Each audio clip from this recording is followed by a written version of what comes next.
अभी करंटली क्या सिनेरियो है और क्या क्या चीजें आपको हेल्प करने वाली है। जो वीजा एप्लीकेशन का टाइम था वो खत्म हो चुका है, हमने अभी आईएलटीएस स्वीटी नहीं दिया तो हम पहले उसकी तैयारी करेंगे, वो देंगे, फिर मतलब हर 20 में से एक तो शट डाउन हुआ है, बाकियों को वार्निंग करी गई है। ये लोग सीरियसली ले रहे थे, अब इन्होंने फाइनली इस पे एक्शन ले लिया है, which is good as well I would से।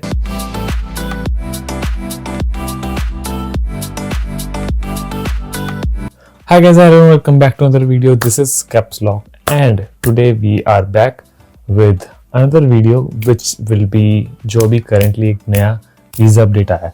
So जो ये वीज़ा अपडेट है ये स्टूडेंट्स के लिए एंड ये काफ़ी हद तक डिफाइन कर देगा कि अगर आप नवंबर इनटेक में अप्लाई कर रहे हो, अगर आप फरवरी इनटेक में अप्लाई कर रहे हो या अगर आप आने की सोच रहे हो ऑस्ट्रेलिया में, तो क्या क्या चीज़ें आपके लिए अभी करंटली क्या सिनेरियो है और क्या क्या चीज़ें आपको हेल्प करने वाली हैं। पीछे वाले घर वाले बच्चे थोड़ा चिल्ला रहे हैं, लगता है शादी है किसी की, बट बुलाया नहीं है हमें। कोई नहीं, इंडिया में होता तो पड़ोसी बुला लेते हैं। सो ये जो अब मैं अपडेट बताने वाला हूँ आपको बहुत क्रिस्टल क्लियर करके बताऊंगा और एक एक करके मैंने लिख लिया। वैसे मैं आईपैड पे लिखता हूँ बट मैंने लिखा नहीं आईपैड पे क्योंकि मेरे पास टाइम नहीं, मुझे जिम जाना, लेट हो रहा हूँ। और हाँ, Q&A सेशन में अगर पार्ट लेना तो मेरी इससे लेटेस्ट Q&A सेशन वाली वीडियो देखो, उसमें समझ में आएगा how you can participate in Q&A session और मैं कैसे आपके सवालों के जवाब डायरेक्टली ऐसे वीडियो में दे सकता हूँ। सो एक एक करके बताते हैं और लास्ट वाला जो है वो काफी पॉजिटिव है। So it's a good update for everyone and ये अभी तक सारे जितने भी अच्छे ही हैं, बट पहले से शुरू करते हैं। सो पहला जो अभी ये है कि नवंबर इनटेक या अक्टूबर इनटेक में जो अब अप्लाई करना चाह रहे हैं यूनिवर्सिटी में बच्चे या फिर ऑस्ट्रेलिया की यूनिवर्सिटी में ऑस्ट्रेलिया का वीज़ा अप्लाई करना चाह रहे हैं, पहला तो अपडेट यही है कि भाई साहब बंद कर दो। बात ऐसी है कि जो नवंबर और अक्टूबर इनटेक वाले यूनिवर्सिटीज़ हैं वो पास हो चुकी हैं, मतलब कि उनका जो वीज़ा एप्लीकेशन का टाइम था वो ख़त्म हो चुका है। अब अगर आप उसमें अप्लाई करोगे तो आपको डेफर ही कराना पड़ेगा, जैसे पिछले फरवरी में हुआ था, वीज़ा नहीं आए थे, जुलाई में काफ़ी बच्चों का नहीं आया, अभी डेफर हुआ। तो अगर आप अब नवंबर के लिए अप्लाई करते हो तो नवंबर में आपको नहीं मिलेगा, आपको आगे जा करके वो लटकाए रखेंगे, फिर आपको डिले करना मतलब डेफर करना पड़ेगा। तो इससे बेटर अगर आप सोच रहे हो तो मैं आपको किससे क्लियर बता रहा हूँ, मत करना। फरवरी में सोच सकते हो, फरवरी में करना चाहो तो ये एक चीज़ है। एंड कई यूनिवर्सिटी ऐसी होती है जो जनवरी इनटेक भी लेती हैं, बट यही है। लेकिन हाँ, उसके लिए भी बोल रहा हूँ, अगर आप फरवरी इनटेक या जनवरी इनटेक भी सोच रहे हो तो सितंबर जो अभी महीना आने वाला नेक्स्ट, तब तक सोचिए, क्योंकि 2.5 महीने का प्रोसेस उनको लगता है सोचने में, आपकी फाइल चेक करने में मिनिमम नॉर्मली। और जल्द ऑटो ग्रांट तो चलो एक एक्सेप्शनल केस हो गया, बट स्टिल।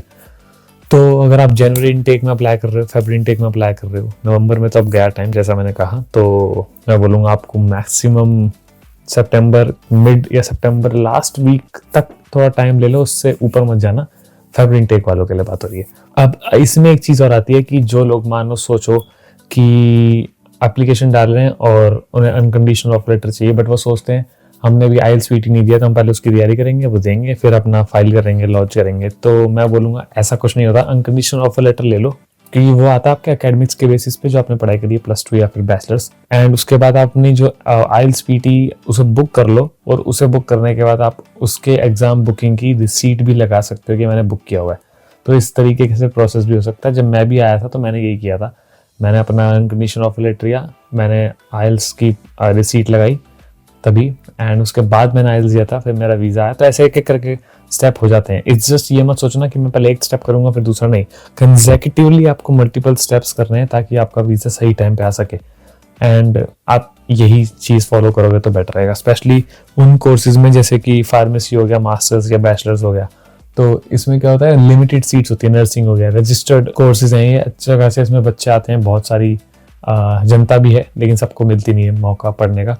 तो उसके लिए आप ये कर सकते हो कि आपको जितना जल्दी हो सकता है उतना जल्दी अप्लाई कर दो, क्योंकि सीट्स अगर चली गई तो इश्यू होगा। ओके, अब हम बात करते हैं अगले अपडेट पे। तो पहला तो ये जनरल नॉलेज थी जो मैंने बताई आपको। अब आता है अपडेट। पहला जो अपडेट ये है कि एक अच्छा अपडेट है, which is Australian education ministry ने क्या किया है, 100 of education providers like institution, colleges, specially जो वोकेशनल कोर्सेज पढ़ाते हैं या कुछ हायर वाले भी, प्राइवेट कॉलेजेस जो मेलबर्न या सिडनी या ऐसी जगह पे हैं, उन सबको या तो शट डाउन कर दिया है या वॉर्न कर दिया है। सो 1 आउट ऑफ 28, मतलब हर 20 में से एक तो शट डाउन हुआ है, बाकियों को वार्निंग करी गई है कि अगर आप ये जो डॉजी काम कर रहे हो, बताता हूँ डॉजी काम क्या है, उसे या तो बंद कर दो, नहीं तो हम आपको बंद कर देंगे। ठीक है, अब बात करते हैं डॉजी काम क्या कर रहे थे लोग।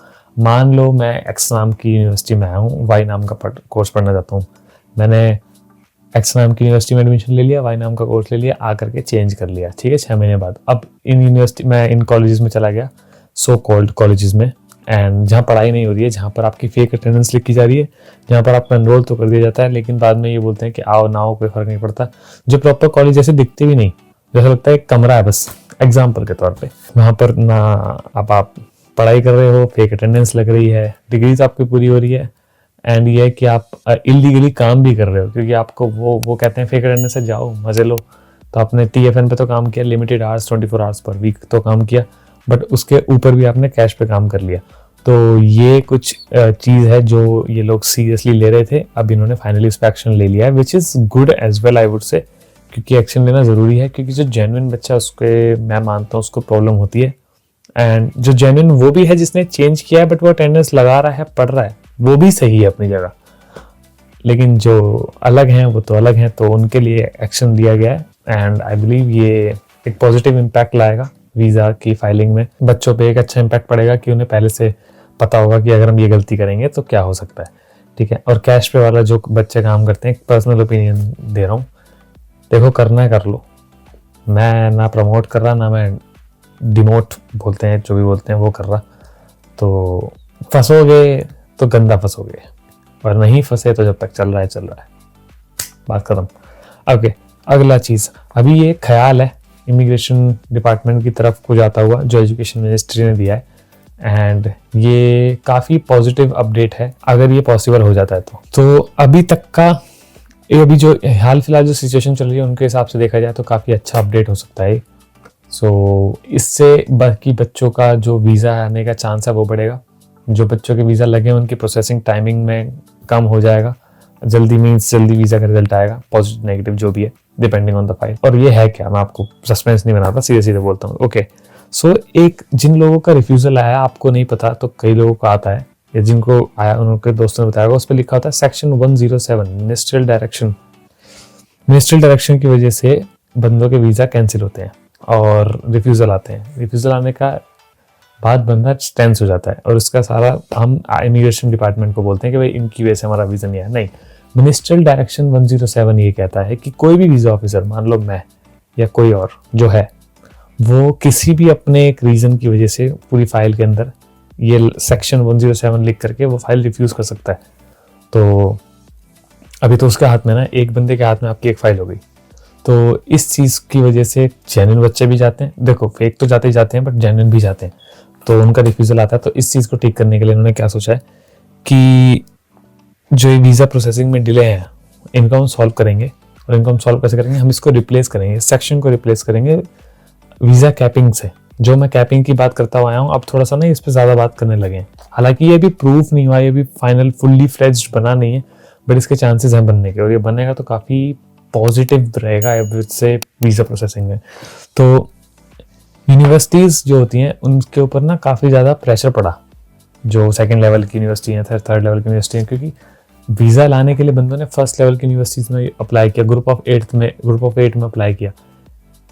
अब दिक्कत दो चीज़ें हैं, एक उन्होंने इसमें अप्लाई किया तो जो बाकी लेवल की यूनिवर्सिटीज़ हैं उन पर तो कोई आया नहीं, या आया भी तो जो बाकी बचे हैं उन्होंने अप्लाई किया, रह गए। दूसरी चीज़, इन्होंने जो फर्स्ट में जिन्होंने अप्लाई किया, इनमें 2 सेक्शन है, एक जो जेन्युइन है, एक जिन्होंने बस अप्लाई कर दिया फिर यहाँ करके चेंज करेंगे। तो फिर बात तो वही पड़ गई, तुम चेंज कर रहे हो तो उनका फ़ायदा क्या हुआ? यूनिवर्सिटीज़ में तुमने इतने अप्लाई किया, कॉम्पिटिशन बढ़ाया तुम लोगों ने, तुम्हें वहाँ उसमें पढ़ना नहीं था। तो ये सेक्टर, ये एक सेगमेंट है जो काफ़ी मैटर करता है, जिसके ऊपर बात करी गई। और अगली चीज़ ये कि स्टूडेंट्स जो रन कर रहे थे ग्रुप ऑफ 8 यूनिवर्सिटीज़ की और फर्स्ट लेवल यूनिवर्सिटीज़ का, उसके ऊपर जो काम चल रहा है अभी जैसे ये वीज़ा कैपिंग से इस चीज़ को रिप्लेस करा जाएगा तो एक पॉजिटिव एस्पेक्ट निकल के आएगा कि भाई बंदों के पास इश्यूज जो है वीज़ा के, वो मैं बोलूँगा प्रोसेसिंग के, वो ख़त्म होने लगेंगे। सो या प्रायोरिटी वीज़ा प्रोसेसिंग जो है वो ख़त्म हो जाएगी कि भाई जिसने पहले किया उसने क्या नहीं। फिर ये लिमिटेशन के ऊपर काम करी जाएगी कि इतना लिमिटेशन है, इतने बंदों को देना है, वो कैपिंग में। तो कैपिंग में फ़ायदा भी है,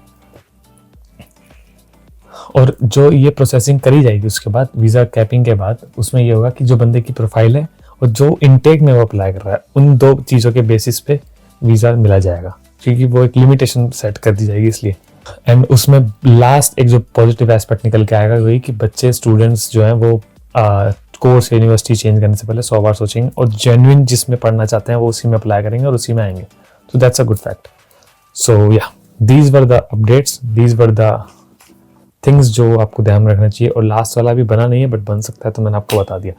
तो या बाकी मेरे इंस्टाग्राम का लिंक डिस्क्रिप्शन में, आपको फॉलो करना चाहें मैसेज करना चाहें कर लो दोनों इंस्टाग्राम को.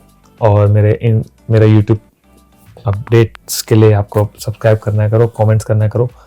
Q&A सेशन में आपको आंसर चाहिए उसके लिए पुराने Q&A सेशन वाली वीडियो पे जा करके देखो क्या करना है. तो या like share and subscribe and मिलते हैं आप लोगों से नेक्स्ट वीडियो में. मुझे लगा था अपडेट दे देना चाहिए, मैंने दे दिया. So this is caps lock signing off.